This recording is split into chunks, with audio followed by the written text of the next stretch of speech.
Russian president Vladimir പുതിൻ്റെ India സന്ദർശനം ലോകം മുഴുവൻ ഉറ്റുനോക്കുകയാണ്. പുതിനുമായി ന്യൂഡൽഹിയിൽ ലാൻഡ് ചെയ്ത രാജകീയ വിമാനം ഫ്ലൈയിങ് ക്രെംലിനെ കുറിച്ചുള്ള ചർച്ചകളാണ് ഇന്ത്യയിലൊട്ടാകെ. പതിവ് പോലെ ലോകരാഷ്ട്രങ്ങൾ ഫ്ലൈയിങ് ക്രെംലിൻ്റെ ലാൻഡിംഗ് മുതലുള്ള നിമിഷങ്ങൾ കാതോർത്ത് ശ്രദ്ധിക്കുകയാണ്. ലോകത്തിലെ ഏറ്റവും ഉന്നത വ്യക്തികളിൽ ഒരാളാണ് വ്ളാദിമിർ പുടിൻ. അതിനാൽ സന്ദർശനത്തിന് മുമ്പ് തന്നെ ഡൽഹിയിൽ കർശന സുരക്ഷാ ക്രമീകരണങ്ങൾ ഏർപ്പെടുത്തിയിരുന്നു. പറക്കുന്ന കോട്ടയാണ് വ്ളാദിമിർ പുടിൻ്റെ ഈ ഫ്ലൈയിങ് ക്രെംലിൻ.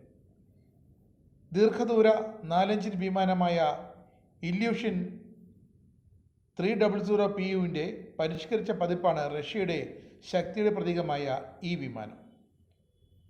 പ്രസിഡന്റിൻ്റെ ഓഫീസിന് കീഴിലുള്ള സ്പെഷ്യൽ എയർ ഡിറ്റാച്ച്മെൻറ്റാണ് റഷ്യൻ പ്രസിഡന്റിൻ്റെ വ്യോമസേനയുടെ പ്രവർത്തനങ്ങൾ നടത്തുന്നത്. ഇവരുടെ നിയന്ത്രണത്തിലാണ് ഫ്ലൈയിങ് ക്രെംലിൻ. രാജകൊട്ടാരത്തിൻ്റെ രീതിയിൽ രൂപകൽപ്പന ചെയ്ത വിമാനമാണിത്. ഒരു രാജ്യത്തെത്തുന്ന പുടിന് വേണ്ടി വന്നാൽ രാജ്യത്തെ സംവിധാനങ്ങളെ ആശ്രയിക്കാതെ സുരക്ഷിതമായി താമസിക്കാനുള്ള എല്ലാ സംവിധാനങ്ങളും വിമാനത്തിലുണ്ട്.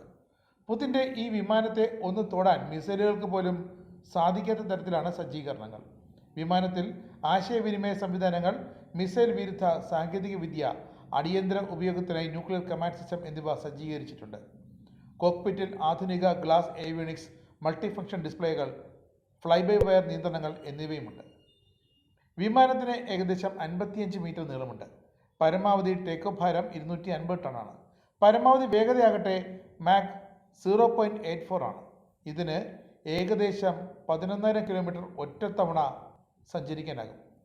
പ്രസിഡന്റിന് അന്താരാഷ്ട്ര ആഭ്യന്തര കാര്യങ്ങൾ ചർച്ച ചെയ്യാൻ കഴിയുന്ന ആഡംബരപൂർണവും പൂർണ്ണമായും സജ്ജീകരിച്ചതുമായ ഒരു ഓഫീസ് വിമാനത്തിലുണ്ട്.